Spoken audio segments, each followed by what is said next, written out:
Les bienfaits de la santé mentale ne sont presque plus à démontrer. Lorsque dans un pays, on a une population qui est en bonne santé mentale, on a moins des gens qui sont dépressifs, moins des gens suicidaires eux-mêmes. On en parle techniquement, scientifiquement, ce soir avec deux invités, un travailleur social, mais également un professeur, docteur, neuropsychiatre dans Kinshasa Direct. Bonsoir et bienvenue à vous deux. Bonsoir. Merci beaucoup. Alors, vous êtes professeur, professeur docteur Okitundu Daniel, neuropsychiatre. Vous êtes accompagné d'un travailleur social et vous deux, vous faites partie d'une grande ONG qu'on appelle ROASAM, le réseau des ONG d'action en santé mentale. Alors, je commence par vous, monsieur le professeur. La santé mentale couvre un nombre de choses importantes en tout cas, mais en définition succincte, comment présenterez-vous la santé mentale aux Kinois qui nous suivent? Oui, ça c'est une question importante. La santé mentale peut être définie comme valeur ou comme pratique des soins de santé.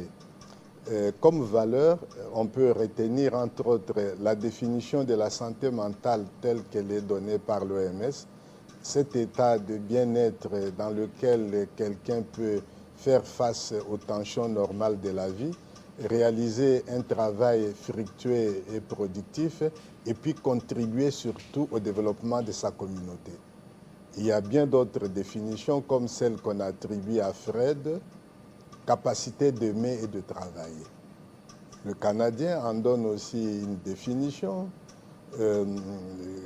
être capable d'associer de façon adéquate émotion et action, interagir de façon convenable avec son environnement et puis adapter le geste, le raisonnement en fonction des circonstances et surtout le faire avec résilience, c'est-à-dire être capable de se développer dans les circonstances défavorables. Et il y a plusieurs définitions, celle aussi des... Moi, j'ai bien retenu la définition de Sigmund Freud qui dit que c'est l'incapacité presque de ne plus aimer, c'est cela. Oui, quand on est celui qui aime mal ou qui travaille mal n'est plus en bonne santé mentale. Voilà ce que ça voudrait dire. Justement. Alors, on est plus préoccupé par la santé physique, on a peut-être la malaria et autres à la maison. Les parents ne suivent pas toujours la santé mentale de leur enfant. Un enfant qui est souvent, qui se calfeutre à la maison, un enfant qui ne discute pas avec les autres. Pourquoi est-ce que la santé mentale n'est pas un sujet public en RDC particulièrement? Oui, mais partout dans le monde, la santé mentale n'a pas bonne presse, parce que quand on parle de santé mentale, il faut accepter de se regarder comme dans un miroir. Et les gens ne veulent pas se regarder comme dans un miroir, parce que la santé mentale vous donne les éléments qui permettent de vous évaluer vous-même comme personne humaine. Ah, voilà. Donc, et puis, quand on parle de santé mentale, ce qui dérange les gens, on pense aux fous. Alors, personne ne voudrait se retrouver dans la catégorie de fous. Alors qu'être fou, c'est manifester un problème grave de santé mentale. Mais il y a plusieurs niveaux, plusieurs niveaux de perturbation de la santé mentale. Ne fût-ce qu'au regard des définitions que je viens de donner. Et même si on peut aussi ajouter la définition autrefois donnée par les Américains. Donc, la réussite concomitante dans le domaine du travail, dans le domaine de l'amour, dans le domaine de la créativité, et on ajoute la flexibilité dans la résolution des conflits. Vous voyez, ces quatre éléments-là peuvent nous montrer comment est notre niveau de santé mentale. Ça, c'est la santé mentale comme valeur. Justement, la santé mentale n'a pas bonne presse quand quelqu'un a quelques petites folies, même un peu farfelues. On dit certainement, si cette personne avait quelques moyens, il a touché au gris-gris, etc. Il y a aussi quelques idées reçues, professeur, selon lesquelles les Bantous, les Africains, sont un peu résistants face à certains problèmes de santé mentale et que ça toucherait plus encore les Occidentaux. Est-ce vrai?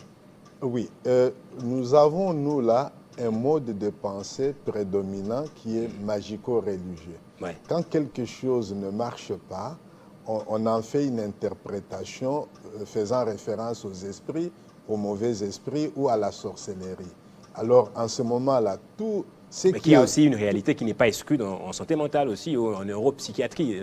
Oui, oui, mais quand on parle de santé mentale, nous voyons le fonctionnement du cerveau et nous voyons le fonctionnement psychique de la personne, et il y a des indicateurs pour évaluer, pour comprendre une situation qui ne va pas.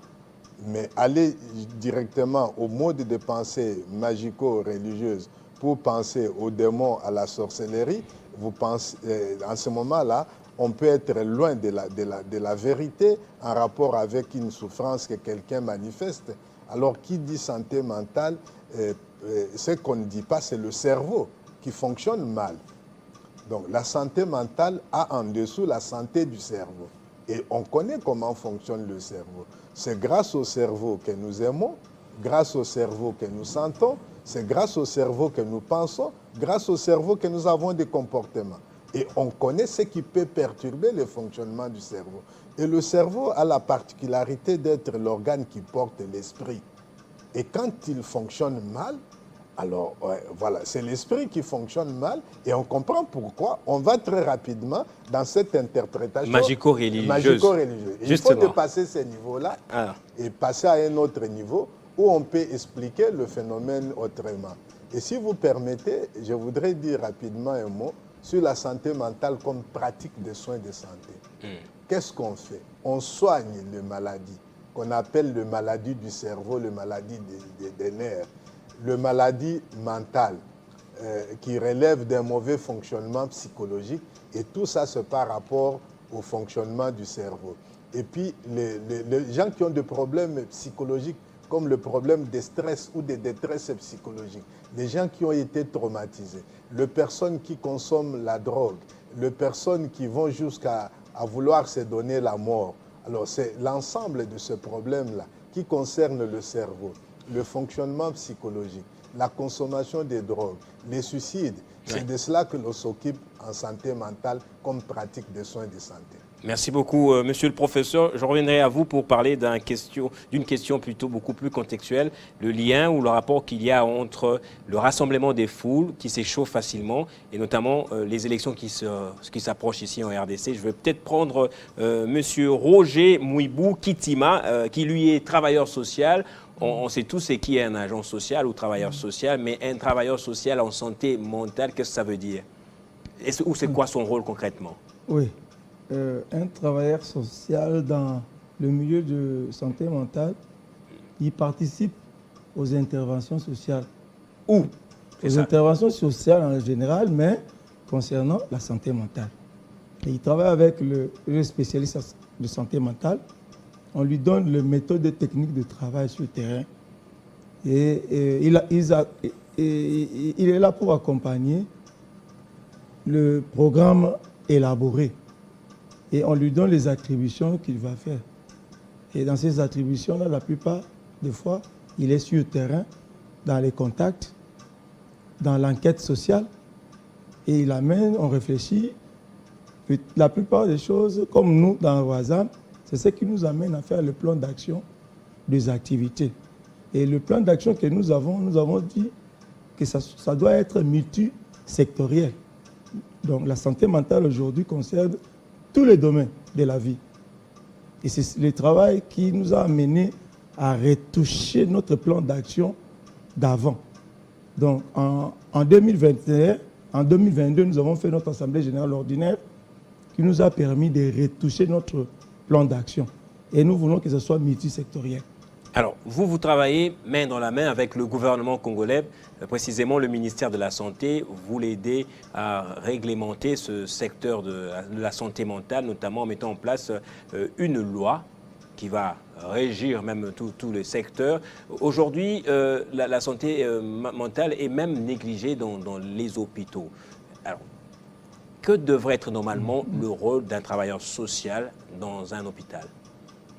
Oui, c'est une bonne question. C'est une vraiment bonne question donnée. Et nous venons même, il n'y a pas longtemps, de faire un atelier de 2 jours à la délégation générale du centre Wallonie-Bruxelles. Nous saluons madame qui nous a donné les cadres gratuitement. Nous n'avons pas payé. Nous avons dit que santé mentale, jusqu'à aujourd'hui, n'a pas de moyens. Oui. il faut être vraiment un manager pour réaliser les activités. Sans cela, on ne peut rien faire.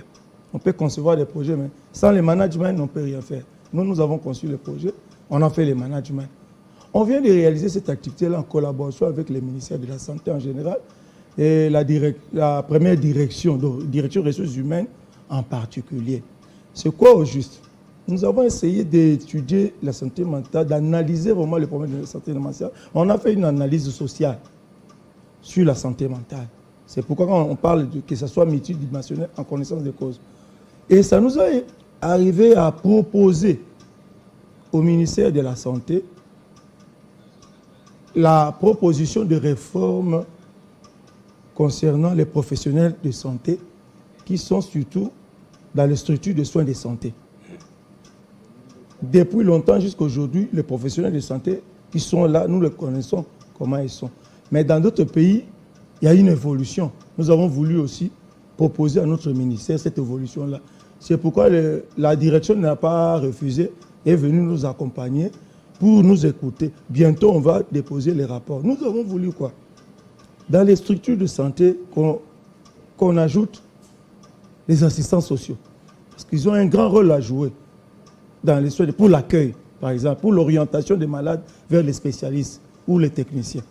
Nous avons voulu aussi, les psychologues cliniciens doivent être là dans les hôpitaux, officiellement.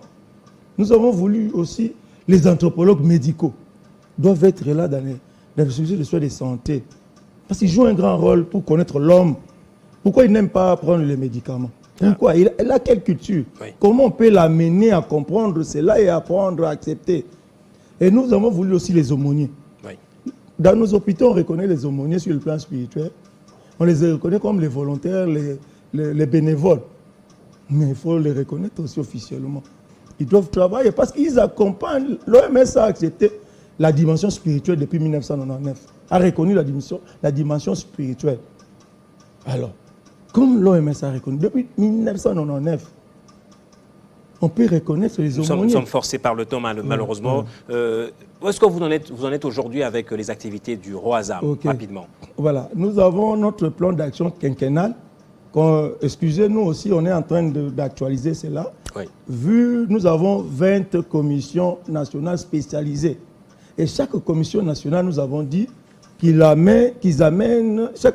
chaque commission qu'elle amène ses activités qu'on intègre dans le plan d'action national, multisectoriel. C'est le travail qui venait d'être fait et nous sommes en train d'intégrer ça. Et les comités exécutifs nationaux dont participe le docteur, professeur docteur Okitundu, ils sont en train de faire les toilettages. Bientôt, on va maintenant adopter à 100% le plan d'action là, où nous avons intégré beaucoup d'activités dans plus de 20 domaines de la vie. Voilà, merci. Malheureusement, nous avons épuisé tout le temps requis, imputé. Là, nous allons devoir nous séparer. Alors, je vais vous revoir la prochaine fois. On va débuter avec vous pour poursuivre ce débat sur la santé mentale et les activités du ROASAM. Monsieur le professeur, monsieur le travailleur social, les élections, justement. Merci d'être passé sur Télé 50. Merci beaucoup. Merci de nous avoir reçus. Merci. Voilà, c'est par ici que va se clore ce numéro de Kinshasa Direct. Les journaux, c'est dans quelques minutes. Ce sera avec Amina Bayombo. On se retrouve le vendredi prochain. On va poursuivre avec le débat sur la santé mentale avec les membres du ROASAM. Merci d'avoir suivi ce numéro.